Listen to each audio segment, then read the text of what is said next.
Eu diria, em primeiro lugar, que nunca planeei verdadeiramente este percurso profissional e pelo que percebi das conversas com os meus colegas, penso que poucos são os que planearam ou que sonharam esta como sendo a sua profissão.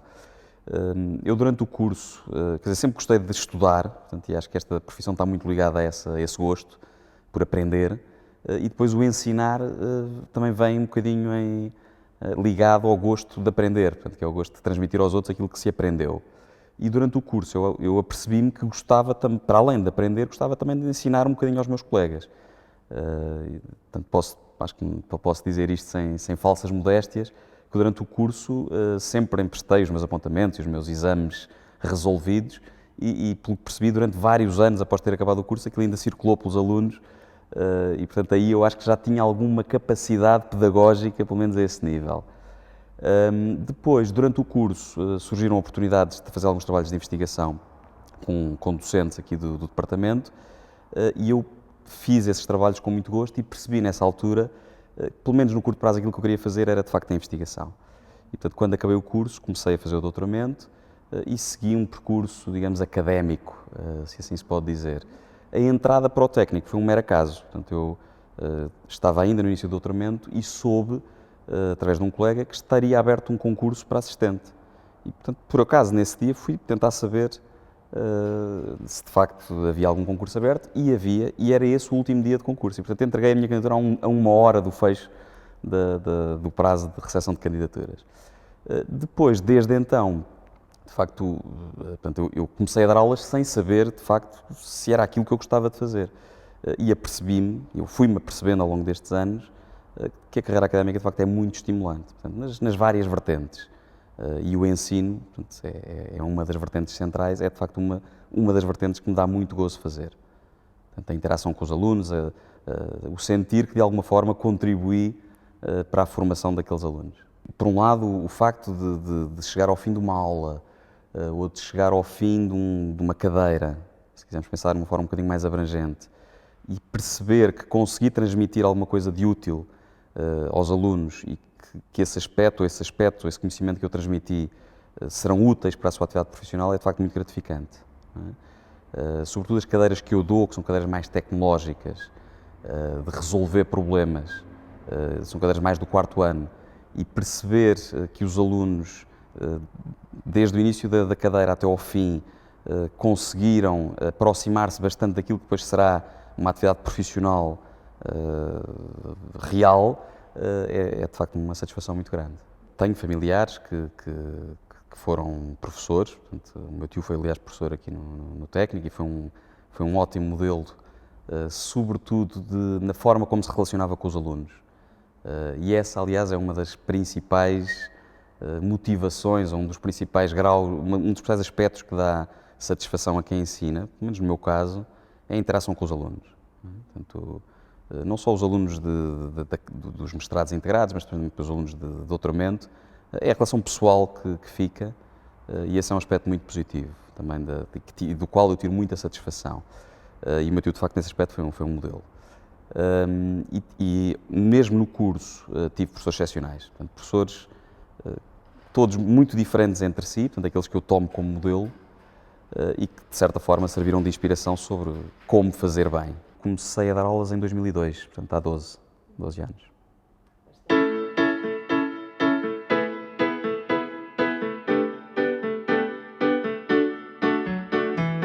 As cadeiras que eu dou, como referi há pouco, são cadeiras muito tecnológicas. Portanto, é a cadeira de Tecnologia da Construção de Edifícios e a cadeira de Patologia e Reabilitação da Construção. E são cadeiras que estão ou para as quais é muito importante a questão da visualização, ou seja, os alunos perceberem ou conseguirem visualizar, de facto, como é que um determinado processo construtivo é executado.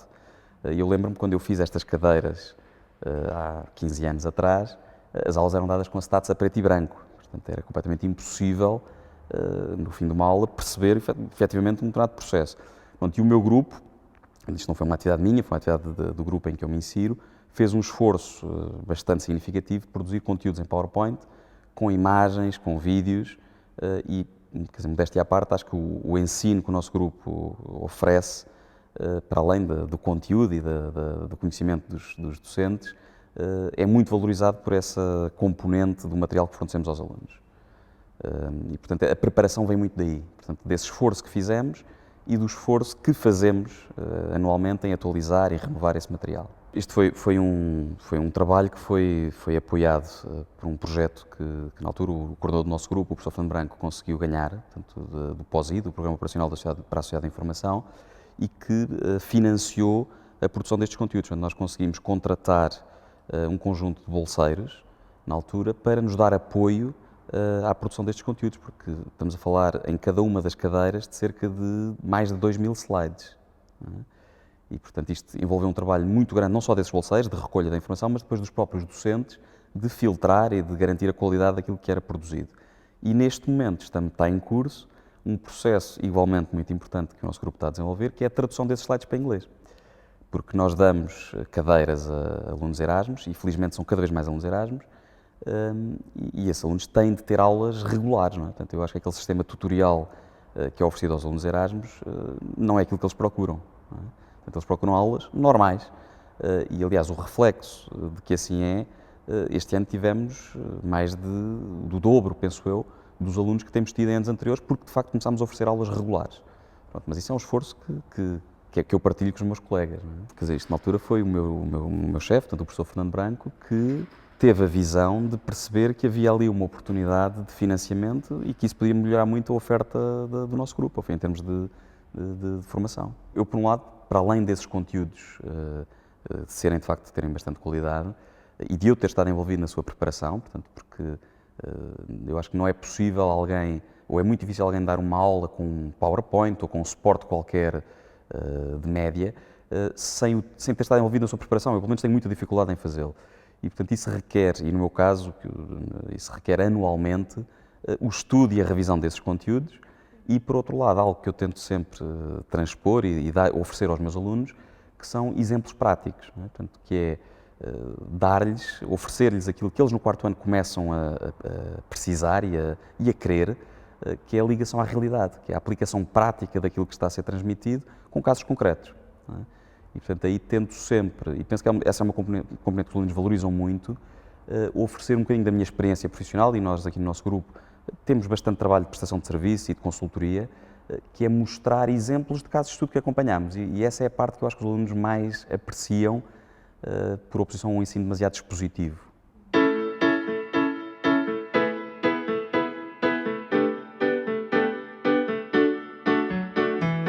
De facto, a atividade académica é uma atividade que é muito exigente e eu diria que é cada vez mais exigente, não é? Portanto, nós somos avaliados pelo nosso desempenho em nessas quatro vertentes que referiu, portanto, o ensino, a investigação, a gestão académica e também a ligação à sociedade e aquilo que nós damos de nós à sociedade. E, portanto, é uma atividade que, na área em que eu estou envolvido, em que temos solicitações nestas quatro vertentes, é de facto muito exigente. E, portanto, isto exige muitas horas de trabalho, desde logo, e organização. Portanto, exige planear muito bem a atividade e depois tomar decisões. É muito exigente porque nós temos de ter um bom desempenho nestas quatro vertentes. Portanto, e nem sempre é fácil, em cada instante, quando temos solicitações nas várias vertentes, tomar a melhor decisão. Portanto, e aí o que é fundamental é definir prioridades. E, sob esse ponto de vista, não pode haver dúvidas, porque a primeira prioridade, num dado instante, tem de ser o ensino, não é? É claro que nós podíamos estar 100% dedicados ao ensino. Portanto, eu seria certamente melhor docente se dedicasse 100% do meu tempo ao ensino, ou talvez não, é? Porque depois faltaria a componente de investigação, que eu acho que traz algum benefício, e a componente de ligação à sociedade, não é? Portanto, este equilíbrio é algo que eu tento garantir, guiado pela minha consciência, não é? Sendo certo que valeria certamente muito mais o meu tempo, em termos de avaliação, a fazer artigos ou outra coisa qualquer do que a preparar aulas, mas eu acho que este é um equilíbrio que tem de ser feito e um bom equilíbrio também faz um bom docente. Em relação à investigação, a investigação hoje em dia, portanto, e penso que no passado também seria assim, acaba por ser muito focada e por ter um nível de desenvolvimento e de aprofundamento de conhecimentos que não é muito compatível com aquilo que depois acaba por se ensinar ao quarto ano ou ao quinto ano, mesmo nas cadeiras mais avançadas do mestrado. Mas traz uma bagagem e uma visão daquilo que se ensina que eu acho que valoriza e ajuda a colocar em perspectiva alguns aspectos das matérias que são lecionadas. Por outro lado, ajuda a lançar algumas ideias e e aos alunos, sobretudo, mais motivados para estas questões da investigação, ajuda a trazer um bocadinho de valor acrescentado em determinadas matérias, para os quais eles estão mais alertados. Não é? Em relação à atividade de consultoria e de prestação de serviços, aí eu diria que o valor acrescentado é maior para um maior número de alunos. Não é? No caso, por exemplo, da cadeira de Patologia e Reabilitação, muito do trabalho que nós fazemos aqui no nosso grupo corresponde precisamente à avaliação de patologia e peritagens a edifícios. E, portanto, os exemplos práticos que nós temos estão diretamente ligados às cadeiras. E, portanto, os alunos apreciam muito, quando se fala de um determinado tipo de problema, mostrarmos e discutirmos casos concretos que nós acompanhamos e perceber como é que depois o caso, como é que foi resolvido, como é que foi feita a reabilitação. Portanto, isso é algo que esta atividade académica, na sua multidisciplinaridade, contribui para a melhoria do ensino.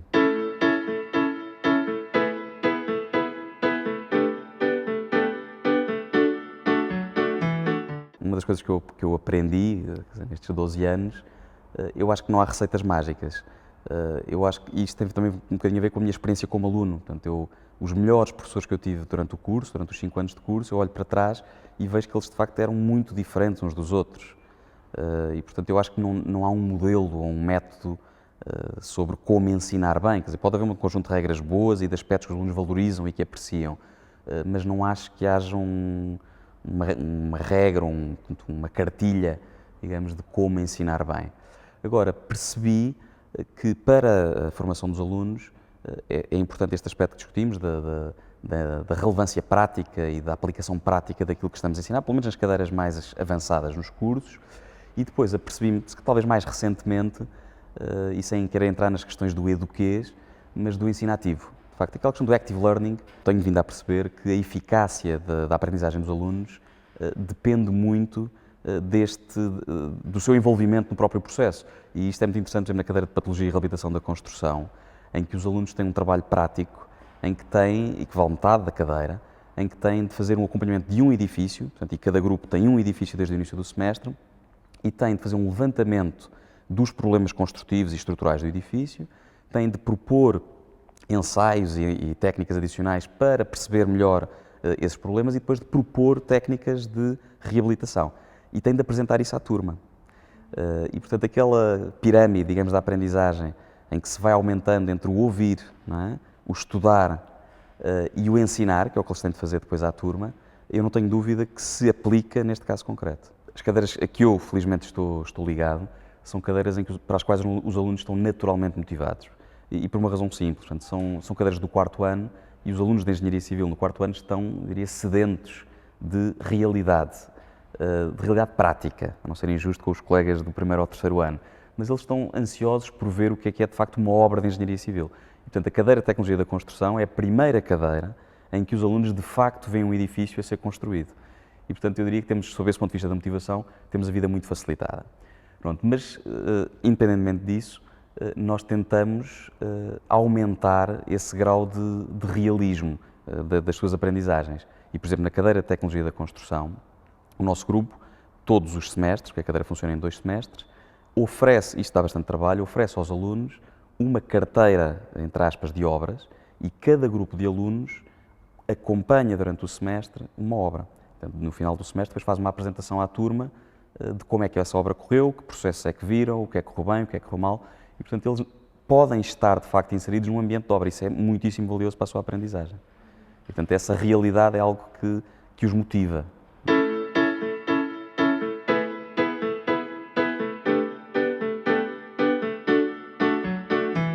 Em relação aos objetivos, portanto, eles não tenho dúvida que estão perfeitamente alinhados com o método de avaliação.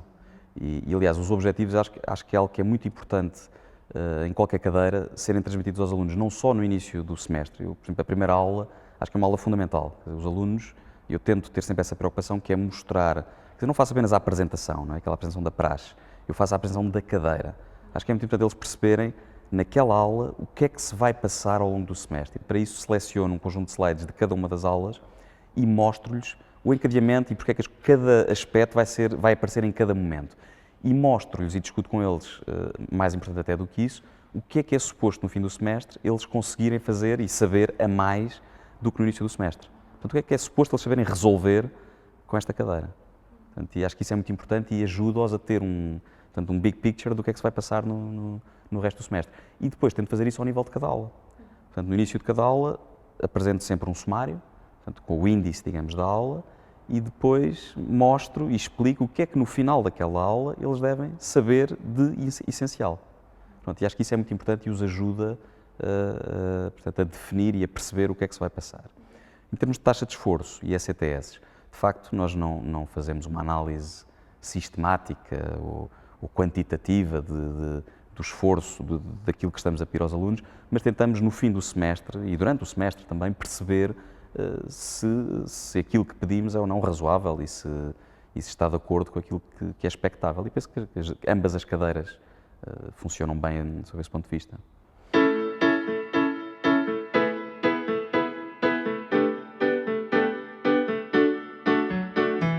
Em termos de sala de aula, portanto, com esta reformulação de Bolonha, o tempo de contacto de aula com os alunos acabou por ser bastante limitado. Não é? Portanto, nós tínhamos mais tempo de aula antigamente do que temos agora e, portanto, o tipo de aulas que eu dou acabam por ser um bocadinho expositivas.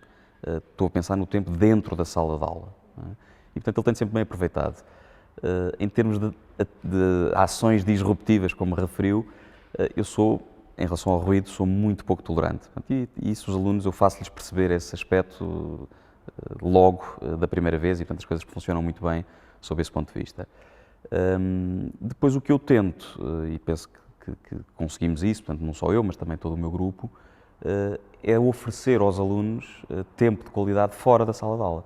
Portanto, quer pelo tipo de cadeira, quer sobretudo pelo tipo de avaliação, em que eles têm que fazer trabalhos práticos com alguma extensão, portanto, são trabalhos que se desenvolvem ao longo de todo o semestre, é fundamental eles conversarem connosco e tirarem dúvidas durante o semestre fora da sala de aula. E, portanto, eles, sob esse ponto de vista, penso que têm um acompanhamento, ou têm tido um acompanhamento bastante positivo. Na primeira aula, como é normal, portanto, agendo um horário de dúvidas, mas devo dizer que o faço um bocadinho por obrigação e até porque isso para os alunos dá-lhes um certo conforto, saberem que tem ali uma hora em que há um docente que está disponível para os receber. Mas, ao mesmo tempo, dou-lhes o meu e-mail e digo-lhes que estou no técnico em full time e, portanto, salvo situação excepcional, poderei recebê-los sempre que eles precisarem. Agora, tento, de certa forma, disciplinar portanto, este tempo de apoio aos alunos, pedindo-lhes que, por e-mail, agendem uma hora. E faço questão de lhes dizer que respondem menos de 24 horas. E, para além disso, tiro dúvidas por e-mail, que eu acho que é algo que eles também apreciam. Embora aí a regra é, se o e-mail tem mais de 8 linhas, eles já sabem que mais vale aparecerem ou pedir para agendar uma reunião. Portanto, é a regra, porque normalmente é mais fácil tirar a dúvida presencialmente do que responder a um e-mail muito longo.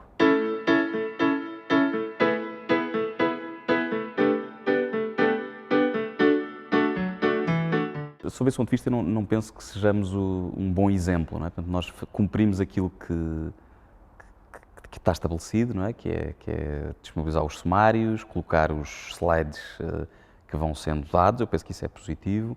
Os enunciados dos exames anteriores, mas, quer dizer, a página não é muito interativa, não é? Portanto, não é uma página que tem a informação que os alunos precisam para estudar e portanto, mas não é uma página como, por exemplo, existe noutras cadeiras de matemática, com exercícios interativos e com feedback imediato de avaliação, etc. Não, sob esse ponto de vista, não existe.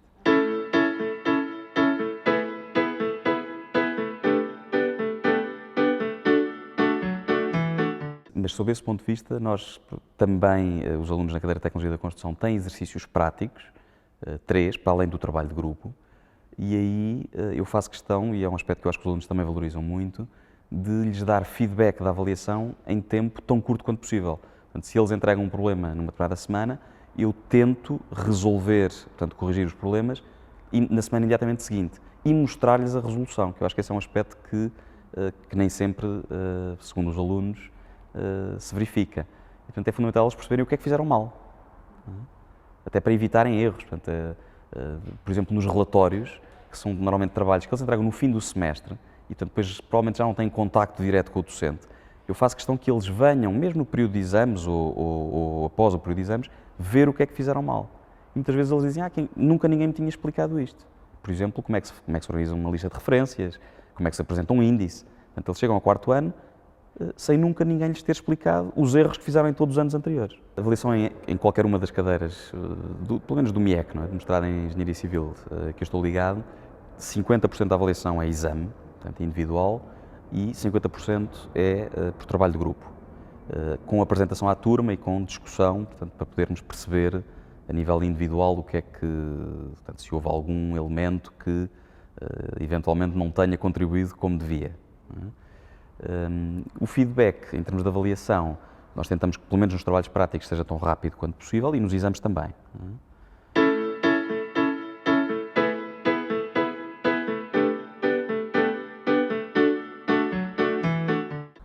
Portanto, há escolas que são muito bons exemplos e que o técnico toma a outros níveis como referências de boas práticas.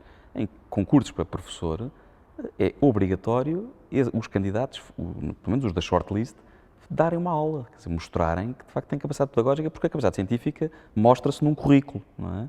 Portanto, é mais fácil de mostrar num conjunto de folhas aquilo que se fez. Agora, quando se vai pôr alguém a dar aulas a um conjunto grande de alunos, é importante haver um crivo que mostre que essa pessoa, mesmo que depois, eventualmente venha a ter uma formação suplementar, que aliás devia ser, eu não digo obrigatório, mas devia ser fortemente recomendado, como é que isso não é pedido, não é? Mas pronto. Lembro perfeitamente de haver um concurso para professor numa determinada área, que até um colega aqui de Civil estava no júri, e de os candidatos terem perante o júri de dar uma aula como se fosse aos alunos a quem iriam dar aula.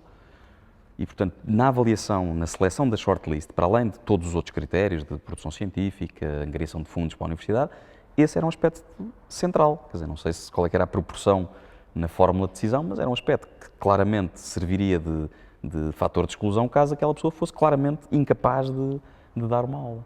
E acho que isso podia ser um fator de exclusão, não é? Nós, quer dizer, se quisermos apenas muito bons investigadores, temos a carreira de investigação, não é? Portanto, eu não tenho qualquer pretensão de dar sugestões ou de poder recomendar o que quer que seja. Portanto, eu acho que não há, como já tínhamos discutido, não há qualquer receita mágica para um bom docente. Não é? Portanto, acho que há algumas regras de boa prática, acho que há alguns cuidados que qualquer docente deve ter na preparação das aulas. Aquilo que para alguém que está a começar que deve ficar claro é que é uma carreira muito exigente e em que para ser muito bom docente é preciso equilibrar muito bem o esforço que se imprime nas várias vertentes da atividade, sendo que a atividade docente deve ser, eu não sei se é principal, mas deve ser a razão, pelo menos, de alguém querer estar aqui no técnico como professor.